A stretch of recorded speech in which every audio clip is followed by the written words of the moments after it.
What I love about this ad is it shows a keen understanding of the customer, because I've seen this firsthand where customers initially just give you the kids' clothes or other people's clothes, and then you start seeing nicer clothes come in as you've demonstrated that you do a good job. Laundry can be very personal, and we understand.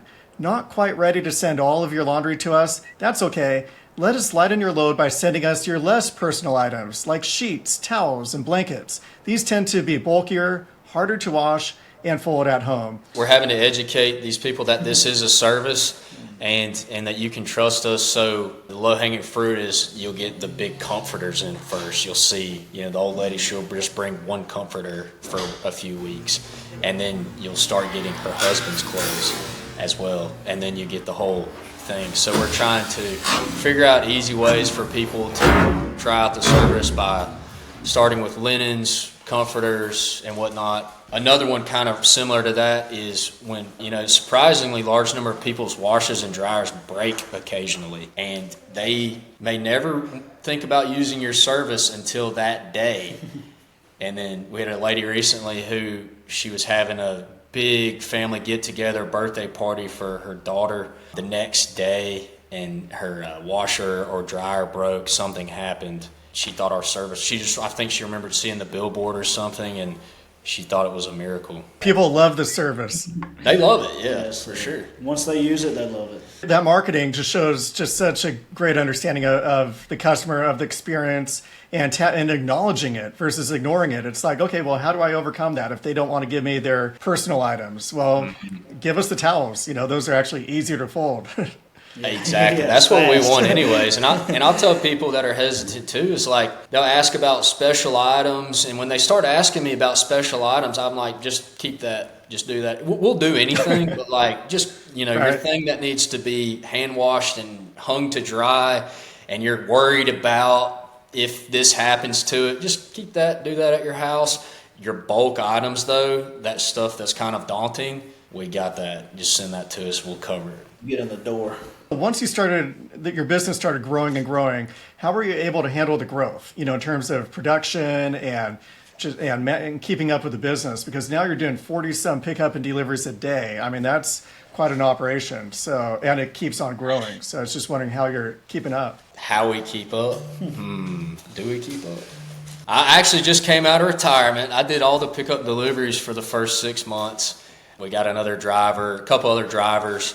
But yeah, here in the last couple of weeks, we had to get another van. Up until this interview today, I was back to driving again. So sometimes I step in, and Blake's here, and we jump in as needed. And we've got a really good team. We're very picky on our employees. And I know when we were at your mom's, I believe she told us that when she hires somebody new, there's like a training process, but then they literally have to stand right next to somebody with experience for 2 weeks or something like that, over the shoulder, let them get trained. So we have a good system in place where it's easy and quick to train people. Luckily, we're at the point now where, we have a lot of people that know how to do everything, so people can pick it up very quickly. But it really comes down to having good employees. We would never be in this business without curbside laundries. I would have never even attempted it, because I couldn't imagine at the point we're at now and where we want to get to of keeping up with all of these orders, the ticketing and everything. For example, I really love the route creation tool, and I have our drivers first thing in the morning design the route and really think it through. I know there's an optimize button, but sometimes with just local knowledge, you can make a few tweaks and really get more efficiency into the operation. Just managing the laundry from when they schedule a pickup all the way through to the very end, it's all completely necessary. And yeah, I wouldn't have tried it without something like that. We did, and we had whiteboards, and it was a big mess. I could spend like 2 hours talking about all the crazy mistakes. All the business was in people's heads, and if that one driver didn't show up, you were operating blind. And even the notes, knowing where they leave the laundry. It's just a million different things that could go wrong and do go wrong without software. So. And they would. They would go wrong. And the customers will let you know, too, if you mess it up. Yeah, and that's your reputation. That's so right. that's something we pride ourselves at Curbside Laundries is we know where the mistakes happen or the information you need, and making sure that information's accessible when you need it. So we're always making things better, and we know what the mistakes are, and we baked into our software to help us avoid those mix-ups. Or I'd say the number one thing is communicating with the customer to leave their laundry out the day before, all automatic, texting them when the driver's on their way so they know, don't forget to leave the laundry out. I got a quick story when I was at Supersets. I just had one order I didn't run it through the software. I'm like, make sure to deliver this to this person, and it never got delivered. And it's like, how's that possible? Because it's such a well-oiled machine. They do 100 pickup and delivers a day, and they couldn't do one order, but it's the why, because it didn't go through the process. That's the secret for us is, just having a smooth system that takes care of everything from beginning to end. Yeah, y'all also have really, really good customer service. Yes. We were very impressed with that right off the start. So we started a restaurant the year before, and it was a nightmare working with that point of sale system for that business. And when we got on with curbside, it was just refreshing at how you could call and get somebody on the phone, or if not, they'd call you right back. And it's designed it's very easy to navigate as well. We haven't really had any issues. And I like how y'all update it. You're constantly updating it, like you said, and you make us aware of it. And you let us know of stuff you're working on. We get excited for the new features. We've got a workshop in just a couple of days, so it's like office hours where people come in with their questions on how to market. It's for clients only, and we're going over a development roadmap as well. And we've got some really awesome stuff coming around the corner, so that'll just be in a couple of days. We'll share that. We're also updating our UI, UX, so it's going to be just beautiful. And so we'll be sharing some screenshots of that as well. You mentioned before the call started, that you actually closed down your laundromat for self-serve. So you're 100% focused on wash and fold. And I'm just curious as far as the story behind that. It was a tiny laundromat, all right? Yeah, so we have 16 washers. And 11 dryers. Yeah, maybe 14 washers work. Yeah, that's on a good day. We'll try to keep them running. So it's a tiny facility. Off the start, we had both of them open.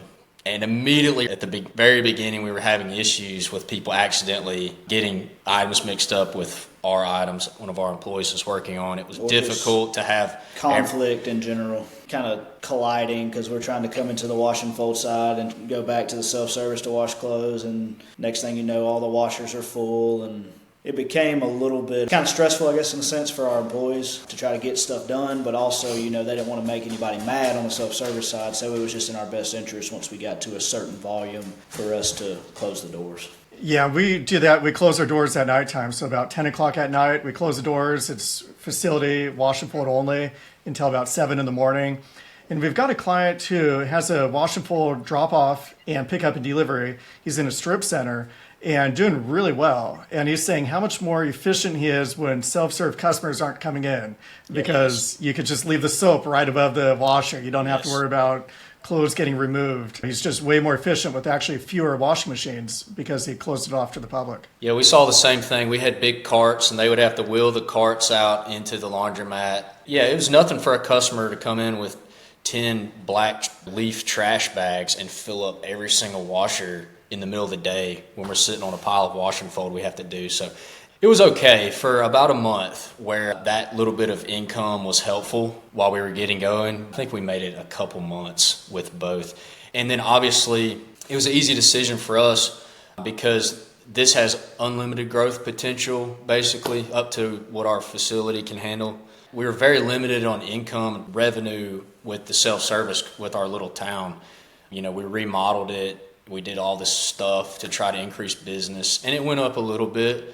But, there's only so many people around to use it, so we're excited to be able to do that. And then also, we didn't really like the self-service business. It just wasn't for us. Yeah. I'll say that. It was a pretty easy decision. The public was okay. There was a handful of people that were mad about it that we know about, but in general, everybody just went into Athens that was using our laundromat. Yeah, that's what I was wondering about, because it's a small town, and if the self-serve laundromat closes, I could imagine some people being upset. But on the flip side, is you're now helping out so many people with the wash and fold and pick up and deliver and changing people's lives, freeing up people's time. And that makes an impact on so many people's lives. It's hard to even quantify. If somebody's able to go to their kid's baseball game, where they couldn't before, if you drill down into all the lives you've changed, it'd be like a 400-hour podcast. So it's pretty incredible what you guys have been doing. Not to mention, we have probably 8 or 10 employees that are local to that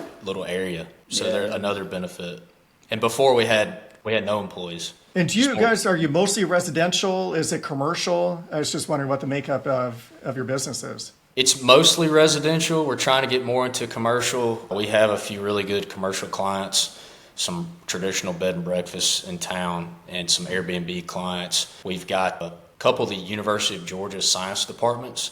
So that's when we're kind of pumped on. We're trying to get into, from what I've learned, they don't have a laundry service. Now we're in their system, and they're saying first of next year they're going to look into using us for like all the science departments, and then hopefully we can just get more into the university itself. So yeah, we've got little skincare clinics and this and that, and I've gone and talked to a bunch of people. The hardest part is just getting your foot in the door with some of these businesses, and they might just give you a little bit of laundry, and just like on residential, over time they'll start giving you more and more. If somebody was considering to get into pickup and delivery, they're kind of on the fence, just wondering what advice you would have for them. Be patient. Hire good employees. Yeah, be very picky on your employees. Very picky. Have some sort of training process or a test that you put them through to see if they're competent enough to do everything you need them to do in the amount of time you need them to do it. And like I said, there was days where we, in the first month or two, we would have like no pickups, or we would have 3 pickups, but it would be all of my friends that I gave it to for free. There was a lot of that. It was a very slow build, and I'd have to go onto your channel and watch the videos about other people talking about the same thing and be like, all right, we'll get there eventually.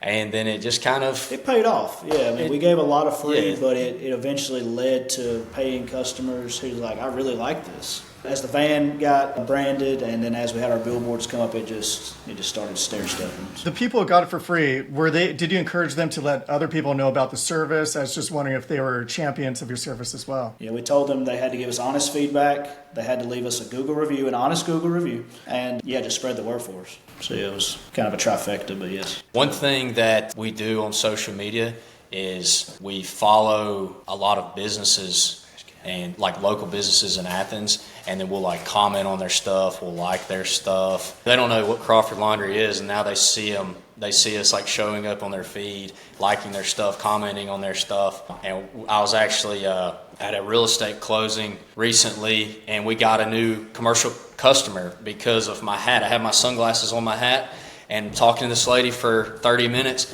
and I took my sunglasses off my hat, and she goes, "Are you with Crawford Laundry? I've been seeing them on Instagram, liking my stuff and commenting, and I've got a skincare clinic, and I'm sick and tired. I take the laundry home and do all the linens myself, and I would love to try it out."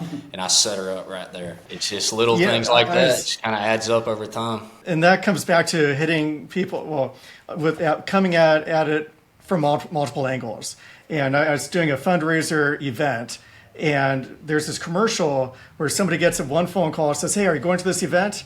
And they go, no. And then they get a second phone call, somebody else calls them. And then by the 5th phone call, they're like, "Man, there's something going on here. And I'm definitely going because everybody's talking about it." So when you got the billboard, you got the hats, you got the great social media, you're commenting on their Facebook pages. I was going to ask you, like, where do you get your hat? Because that's awesome, the Crawford Laundry hat. Yeah, I got a friend that makes hats, so we sent him the logo, and this is a one of a kind right here. So it was black, but I'm going to get some more, and we rock the shirts around town a good bit and get asked about them some. So yeah, we picked up a couple of people interested, like, "Oh, I've seen that, tell me about it." And that's just starting a conversation, so it's worked out good. The brand is very recognizable. It's a very bold brand, so we've been fortunate with that. And you never know, that one guy who asks you about it or sees the billboard in the van, then he sees me at the gym or whatever, he could be the guy that owns a little hotel or a little bed and breakfast in town or a business, or that they have a ton of laundry that they need done. And we've had that happen. So one good client can change everything for your business. So Yes. you have to treat them all like they're extremely important. That is true. I was looking at one of our routes. So in our software, you can see how the health of each one of your routes is doing, time slots, all that. And one of them went up by $10,000 a month gross revenue. And it's like, what happened there?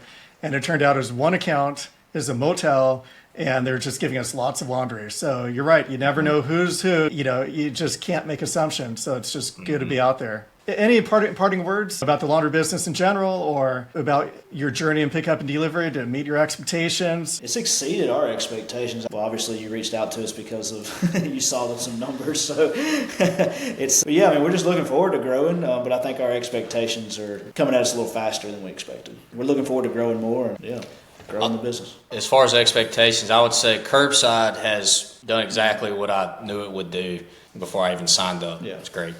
As far as the business, it was a much slower start and a much harder sell off those first handful of months. So just be persistent. You can trust us. You can buy back some time. That's kind of what we stuck with.